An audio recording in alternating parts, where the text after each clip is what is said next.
First of all, wrapping up Samford, players of the game, scout team. On defense, we went with Kendall Jackson.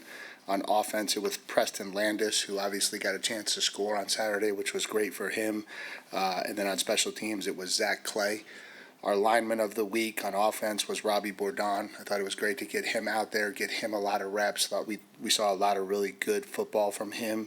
And then on defense, it was Marco Jones. I thought Marco had a really, really big day, very productive. Players of the game, offensively, we went with Amari Daniels. It's great to see him get over 100 yards, get a touchdown on senior day. That was a really cool moment for him. Defensive player of the game was Landon Rink, another guy who up front I thought had a really, really disruptive day. Wanted to give another shout out to Noah McHale. I thought he was the other one that was really close for that, another kid who had a really, really good football game for us. And then the special teams player of the week was Landon Rink also for the getting the big block and preserving the shutout. Would have went to Javon Thomas had he not gotten tackled by the kicker. I told him I was going to say that in the press conference today. But no. And so proud of our guys, proud of how we handled it. And now we turn our attention to the Cotton Holdings Lone Star Showdown and another great opportunity on Thanksgiving weekend to play our rivals. So from there, we'll open up to questions. Coach, we'll go to the right, third row, David. Texas's defense, or just their team in particular, remind you of anybody you've played this year with that strong defensive line, the way they go about their business? Anything that gets you prepared for this game? They're really talented. They're a really talented football team. Obviously, anytime you play this game, it's going to have a little bit of a different energy about it. That'll be one of the biggest challenges that comes along with it, and I think it'll be an exciting opportunity for us Friday night. To the left, fourth row, Rob.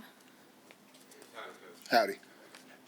So what does it mean about this conference that you guys are pretty much going to have the perfect season just to get into the conference championship game? Talk about the grind and what it means. Yeah, I think obviously the way things broke this year with our schedule inhibited some of our tiebreaker abilities, and so it's going to force us to go 8-0 to get to Atlanta, and it is what it is. I think in another year, certainly last year it wouldn't have taken the same, but that's just how this conference goes. And so you got a lot of teams playing each other, battling it out, and we're just fortunate to still be in it going into the last weekend of the year again. We'll stay to the left, second row, Aaron. Hey, Coach. Hey. Besides the obvious difference, how does the game being on a Friday night affect kind of the week's preparation, especially for a big game like this? Yeah, I think obviously with the magnitude of this game, it certainly isn't the first time we're diving into watching them, and so that helps. It's not like sometimes you throw these short weeks into the middle of the season against an opponent you don't play very much, and that makes it a little bit harder from a preparation standpoint. I'm quite certain that they do. I know we do spend time on each other in the off season, and so it's not like when you turn the film on, it's the first time you've seen the schemes that you're going against. And so from a preparation standpoint, I think you're in a little bit better situation just because of who you're playing. For the players, you're just trying to balance the ability to get them the reps and the mental reps that they need to prepare and get ready for the game. Also understanding that physically you're one day closer to the game than you normally are. And so today, for example, is a Monday preparation day, but a Tuesday on the calendar in relation to when the game is. And so I just think you try to balance both of those things to make sure that you get them ready physically and mentally to go out Friday and be ready to play. We'll go to the right front, Travis. Mike, with Casey for y'all, Niblet for them, how much is special teams maybe a focus of this game and in just rivalry games in general when the margins can be thin? Yeah, I think when you talk about this game, I think, the critical factors of football will play a huge role, right? Turnover margin is going to play a big role. Explosive plays is going to play a big role. Winning on special teams is going to play a big role. When you have two teams that are going to go battle it out, without a ton of separation between the two of them, it's going to come down to those really important factors that'll determine winning and losing. And so that's where you've got to try to stay on the front end of it. And from the film study that you've done, how do you feel like this Texas team is different now than they were at the beginning of the season? Yeah, certainly they were playing a lot of young guys and a lot of new starters, and I think as they've gone through the season, you've seen a lot of growth. You would anticipate that. They do a really good job developing their guys, and It's a good football team. To the left, second row, Alex. First, just what do you feel like it is about your offense that you guys have been able to just play so well on the road and have the success on that side of the ball? Yeah, obviously, I think we have an ability to be explosive. That helps, not being locked into having to always put together, 13, 14, 15 play drives. I think those are the things that become a lot more challenging when you go on the road with the environment and the crowd and the defense playing with a little bit more energy. Sometimes it's hard to, execute 15 straight plays. So I think some of our explosiveness has really been important for us. I think you've seen that in each of our road games, and that's been important and certainly will be important Friday night. And then just wanted to ask you about Tyler White and just the ability for him and his brother to play together this season, especially after losing their dad earlier this season unexpectedly. Yeah, I think it's been a real challenge for Tyler. I think he's gone through a lot mentally. I think he's leaned on some of the resources within our program to help and support him through, which is what has been a really difficult situation. Obviously, I think one of the reasons why we tried to help get his brother here was to help put the family back together so that they weren't having to deal with it in isolation in separate parts or separate universities, and so that always helps. And the support system in and around the program has done everything we can to support and help him, but it's certainly a very challenging thing that he's been going through. Coach will go all the way in the back, Tyler. Yeah, Mike, what have you seen from Arch Manning? Is kind of to the you talked about developing them as a team. Have you seen maybe a different player the start of this season to how he's playing now? Yeah, he's a really talented quarterback. I think he's capable of making a lot of throws and has really athletic feet and can do a lot of things. Coach will go right next to Donna. Coach, you kind of touched on it on Saturday, but how do you balance just with all of the, I don't know, call it pageantry around this game and what the rivalry means and all of that? How do you kind of balance that with your players with just keeping focus on the task at hand? Yeah, I think that's the biggest challenge in this game and it's rivalry games in general. I don't know that it's necessarily even specific to this one. It's, the emotions are going to be high. The energy is going to be high. Through all of that, you've got to find a laser focus to do the things that you have to do to go out and be successful, play in and play out. Sometimes you can want something so bad it almost blinds you. You got to be really careful of that, and I think that's always the thing that comes up in these rivalry games when you talk about how bad each team wants to be successful.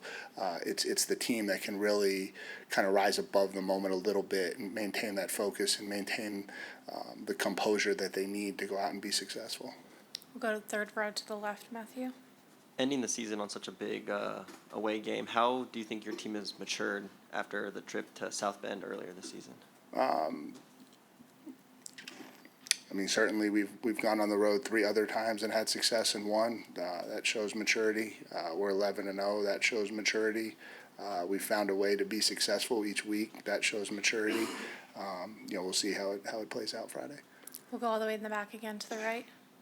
Coach, Amari talked on Saturday about how finish was a big word you guys emphasized in the off season. How much have you guys mentioned finishing this week, and is that kind of the message or the word you're taking through this week? Yeah, I think it's it's probably not as important this week, to be honest. As much as finishing in the game will matter, because I'm sure this will be a fourth quarter game, like it always will be. I think it was a mindset to get us through some of the hard parts of the season. Obviously, this is the final week, and so finishing the season is important, and finishing this week and this journey is important. I think the magnitude of this moment will create enough energy that it doesn't really need to be a big part of it. We'll talk a lot about finishing within the game and finishing plays for sure, though. We'll go back over to the left, third row, Aiden. Howdy, Coach. Howdy. When you were interviewing for this job a little while back, what did the athletic staff do to describe the sheer importance of this game to the 12th man? Honestly, nothing. I don't think this game came up in my interview process. Now, having been a college football fan and having been here for 4 years, I didn't probably need a ton of explaining on what the magnitude of this game was. I said this last year, the amount of times that this rivalry was mentioned prior to us even playing kind of gave me a little bit of an indicator of what it would be like when we got back on the field together. And, obviously last year was a huge event here in College Station. I'm sure this is back there now for the first time, and so I'm sure it'll be very similar there. And I'm sure there'll be a ton of electricity in the air when we kick off. And then one other question, sir. What did you tell the players this week to get their focus to maintain on this game, that this is the challenge ahead? Oh, I don't have to tell them very much. I think they're pretty much clear on this one. This is an easy one to get their attention for. Coach, all the way in the back again, Chip. What kind of challenges does all their pre-snap movement and motions present defensively? A lot. I think a lot. I think how you handle that and how you handle those adjustments will matter. They're very precise in how they go about what they're doing and how they're trying to create different leverages. And so I think it plays a big role. Go to the front left, Tony. Mike, obviously you see Texas in development under Arch Manning. They've gotten better, another young quarterback. You guys have a similar situation. What have you seen from them from week one to now that has kind of just stood out to you as you prepare for them? Yeah, and they're a really good football team and can't wait for Friday. We're going to go to the right, Carter. Ike, do you expect Moss to be available this Saturday or Friday? We'll see. Probably not, but we'll see. Okay. And Owens and Craver? Those guys are awesome. Awesome. Cool. And we're about to talk to Trev. Just what did it mean for you that he got a new contract as well? And did you know that was kind of in the works for a while? And yeah, just what it kind of meant to you? Yeah, I think it's really important. I think continuity is really important. I think stability is really important. I've really appreciated our partnership as we've gone through and built this thing.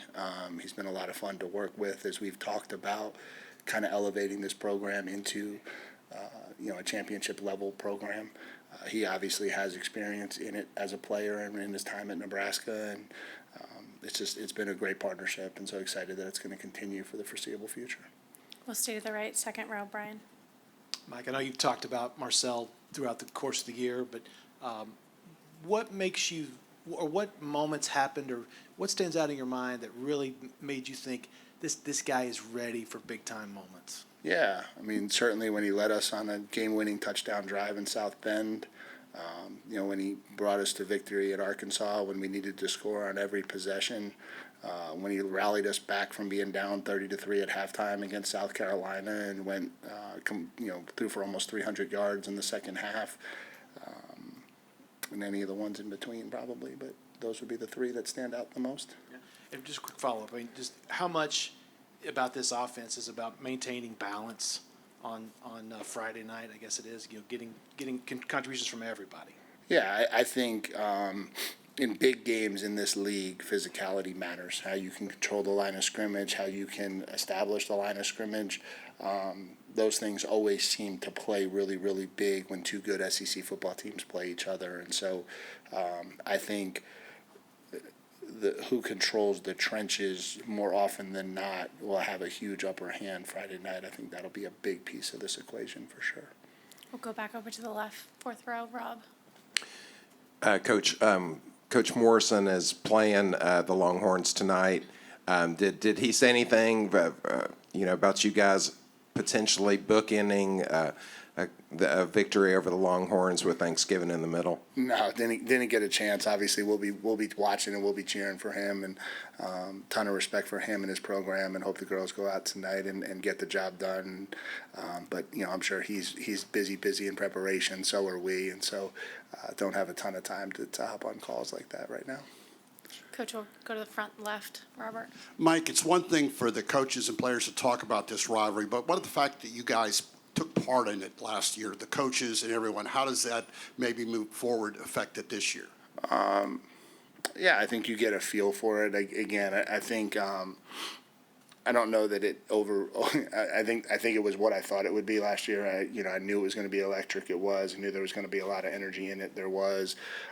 When you watch the speed of the game relative to the speed of other games, it's a lot faster. Yeah, everybody seems to be running a step or two faster in this game because of how much it means. That's what happens when the energy gets up to that level, and so. It certainly, I guess, maybe reaffirmed what I thought it would be like, but certainly kind of how I anticipated it would go. All right, anything else for Coach? All right. Thank you. Thank you, guys.